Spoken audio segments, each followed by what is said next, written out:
তাহলে আচরণে উগ্র না হওয়া, আচরণে উগ্র না হওয়া।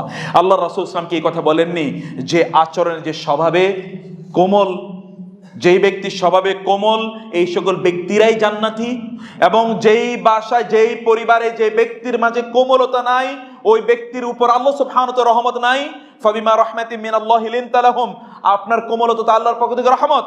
আপনি যদি রহমত পেতে চান তাহলে আপনাকে কোমল হতে হবে। যদি রহমত পেতে চান, ভাষায় কোমল হন, আচরণে কোমল হন, কথাবার্তায় কোমল হন।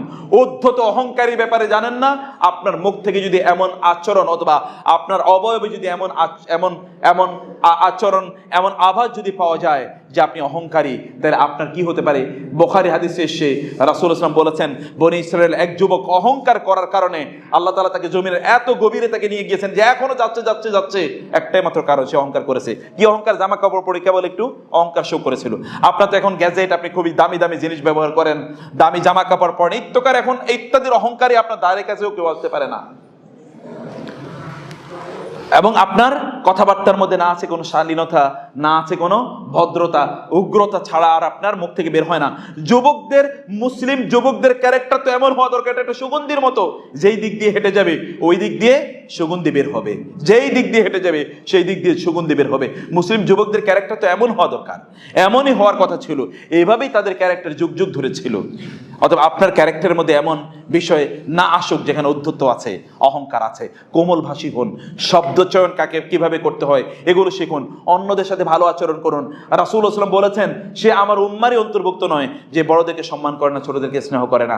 আপনি কিসের উম্মার অন্তর্ভুক্ত? আপনি তো রাসূলের উম্মারই অন্তর্ভুক্ত হবেন না যদি আপনি বড়দেরকে সম্মান না করেন, ছোটদেরকে স্নেহ না করেন, আপনার মুখ থেকে সালাম বের হয় না, আপনি অন্যকে ভালোবাসার কথা বলতে পারেন না, কেবল মারামারি, বিবাদ, আতঙ্ক, আশঙ্কা ইত্যাদি আপনি তৈরি করেন। এখন পরিস্থিতিটা এইরকম একটা জায়গায় দাঁড়িয়েছে যে যুবকরা যেখানে আছে সেখানে মারামারি, মানে যুবক মানে হলো মারামারি, যুবক মানে হলো মারামারি, এমন একটা অবস্থা। মানে আপনি যুবক, আমরা ইউনিভার্সিটিতে যখন এমন একটা অবস্থা যে এখন ইউনিভার্সিটির কথার নাম শুনে, এখন তো কলেজের নাম শুনে মানুষের আতঙ্ক লাগে, যে অমুক ইউনিভার্সিটির কথা শুনলে মানুষের আতঙ্ক, ওই ইউনিভার্সিটি তাহলে ঠিক আছে, ওইটা হলো মনে হয় মাস্তান গড়ার একটা জায়গা, মাস্তান তৈরি করা হচ্ছে ইউনিভার্সিটিগুলোতে। ইউনিভার্সিটিতে যায় মানুষ, কিন্তু বের হয়ে আসে কি? বের হচ্ছে অমানুষ। ইউনিভার্সিটি থেকে যায়, সেখানে যায় হলো মানুষ, কিন্তু যখন ও বের হয়ে আসে তখন সে অমানুষ।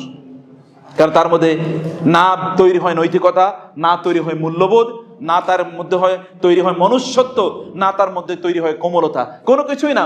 অর্থাৎ আপনার আচরণে আপনি কোমল হন, আপনার কথাবার্তায় আপনি নম্র হন, যদি আল্লাহ সুবহানাহু ওয়া তাআলার রহমত আপনি পেতে চান। আল্লাহ রাসূল সাল্লাল্লাহু আলাইহি ওয়াসাল্লাম, আল্লাহ তাআলা তার রাসূলকে লক্ষ্য করে বলেছেন, ফাবিমা রাহমাতিন মিনাল্লাহি লিনতা লাহুম ওয়ালাউ কুনতা ফাযযান গালিযাল কলবি লানফাদ্দু মিন হাওলিক। আল্লাহর অনুগ্রহে আপনি তাদের সাথে কোমল আচরণ করেছেন। যদি আপনি কর্কশ ভাষী হতেন, কঠিন হৃদয়ের অধিকারী হতেন, তাহলে তারা লানফাদ্দু মিন হাওলিক, তারা আপনাকে, they would have deserted you, তারা আপনার কাছ থেকে অনেক দূরে সরে যেত।